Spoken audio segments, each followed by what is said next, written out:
Guys అందరికి కోవిడ్కి వచ్చిన తర్వాత మా కంపెనీ బాగోపోతే అసలు ఇక్కడ సిచ్యువేషన్ ఎలా ఉంటుంది 100+20 శాలరీకి వస్తే ఇక్కడ మన మెయింటెనెన్స్ ఖర్చులు ఎలా ఉంటాయో కొద్దిసేపు ఈ వీడియోలో అయితే మాట్లాడుకుందాం.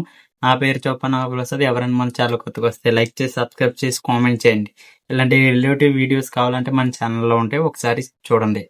మీకు ఇండియాలో ఇంటర్వ్యూ అవుతుంది కదా, 1 వీక్ ముందే మనకు తెలుస్తుంది. ఏజెంట్లు ఆఫీసులో అయితే మాత్రం కంపెనీ మంచి కంపెనీ అంటారు. పేరు లేని కంపెనీలకు వస్తే మాత్రం నాలా స్ట్రగుల్ అవుతారండి ఎవరు కూడా. అసలు ఆ కంపెనీ గురించి పూర్తిగా తెలుసుకోండి. కంపెనీలో వర్క్ చేస్తారు కదా, వాళ్ళు కాల్ చేయండి. యూట్యూబ్లో ఎవడో చెప్తున్నాడు కదా అని చెప్పేసి వాళ్ళ మాటలు నమ్మకండి. అర్థమవుతుందా?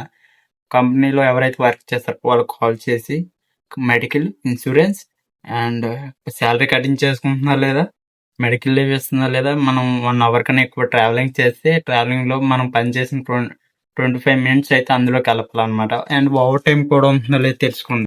మీరు అగ్రిమెంట్ అయిపోయిన తర్వాత కంపెనీ మీకు ఇండియాకి వెళ్ళడానికి ఫ్లైట్ టికెట్ ఇస్తుందో లేదో కూడా తెలుసుకోవాలి. ఏం సుఖం, మీరు ఎన్ని సంవత్సరాలు పనిచేసిన కంపెనీ మీకు ఫ్లైట్ టికెట్ ఇవ్వకపోతే మీరు సొంత డబ్బులు తెలిస్తే దానికి వాల్యూ అయితే లేదు. ఒకవేళ మీరు మెడికల్ గురించి ఎందుకు ఇవ్వాలని చెప్తే, ఒకవేళ అంత దూరం నుంచి ఇక్కడికి వస్తారు, మీకు ఏమైనా హెల్త్ ఇష్యూస్ అయితే అవుతాయి. ఒకవేళ అప్పుడు ఏమైనా సర్జరీ చేయాలనుకుంటే అప్పుడు మీ ఓన్ మనీ మనకి ఏమైనా సరే సర్జరీ ఏదైనా సరే కంపెనీ అయితే చూసుకుంటుంది. ఇప్పుడు చూడండి, మా కంపెనీ మెడికల్ లేదు. నాకు జస్ట్ హ్యాండ్కి చిన్న దెబ్బ తగిలింది, చాలా బ్లడ్ అయితే పోయింది. చిన్న లిక్విడ్ కూడా ఇవ్వలేదు కంపెనీ, అసలు బ్యాండ్ కూడా కట్టలేదు అనమాట. అలా ఉంటుంది కంపెనీ మెడికల్ ఇవ్వకపోతే. అసలు పట్టించుకోదు. నువ్వు ఎలా వెళ్ళిపోయిన కంపెనీకి సంబంధం లేదు, పని అవ్వాలి అంతే. ఒకవేళ మీరు 100+20కి వస్తే మీ 100 బేసిక్లోని 15 KD కట్ చేసుకుంటే మీకు ఎంత సరిపోతాయి? అసలు మీరు వండుకోవడానికి ఎంత సరిపోతాయి? మీరు ఇండియాకి ఎంత పంపిస్తారు? అర్థమవుతుందా? శాలరీ కూడా మెయిన్ ఇంపార్టెంట్. కంపెనీ కటింగ్ చేస్తుందో లేదో అవి కూడా చూసుకోవాలి. కంపెనీ ఓవర్ టైం ఉందో లేదో పూర్తిగా తెలుసుకోండి. ఇక్కడికి వచ్చిన తర్వాత ఓవర్ టైం లేకపోతే చాలా బుక్ అయిపోతారు. నాలాగా ఎందుకు చెప్తున్నా అర్థం చేసుకోండి. కంపెనీ కంపల్సరీ ఓవర్ టైం అయితే ఉండాలి.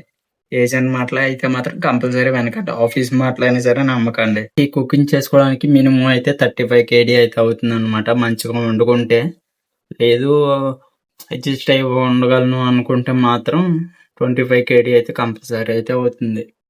రీఛార్జ్కి మినిమం 6 KD. అది సిమ్ పెట్టి ఆఫర్ పెట్టి 2 monthsకి అయితే కొన్నిసార్లు అయితే 8 KD ఆఫర్ అయితే వస్తుంది అనమాట. 20 KDకి అయితే శాలరీకి అయితే వస్తున్నారు చాలా మందిని నేనైతే చూశాను. ఎవడు కూడా అంత శాలరీకి అయితే రాకండి, ఎందుకంటే ఇక్కడ చాలా ఎక్కువ రేట్లు అయితే ఉంటాయి. మీకే తెలీదు. నేను షాపింగ్ చేస్తే షార్ట్ వీడియోలో చూడండి, మినిమం ఒక్కొక్క వారానికి మేము నాకైతే మాత్రం 5 KDకి వచ్చేయిపోదు వారానికి పక్కాన. మీరు మినిమం ఎక్కువ శాలరీకి అయితే రావడానికి ట్రై చేయండి. ఏజెంట్ మనీ కూడా మనకి 3 months వేసి అయితే ఇస్తారు.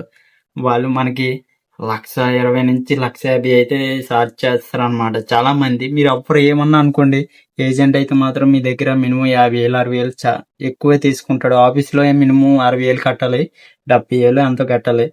అది ఎక్స్ట్రాగా 60,000 70,000 కట్టుకుంటాడు. మీ మెడికల్ పాస్ అయ్యి అన్ని ఫస్ట్ సారి అయిపోతే మాత్రం తక్కువకి వస్తారు. అదే 2సారి మెడికల్ పాస్ అవ్వాలంటే మినిమం 60,000 70,000 అయితే కట్టాలండి. సో చూసుకోండి.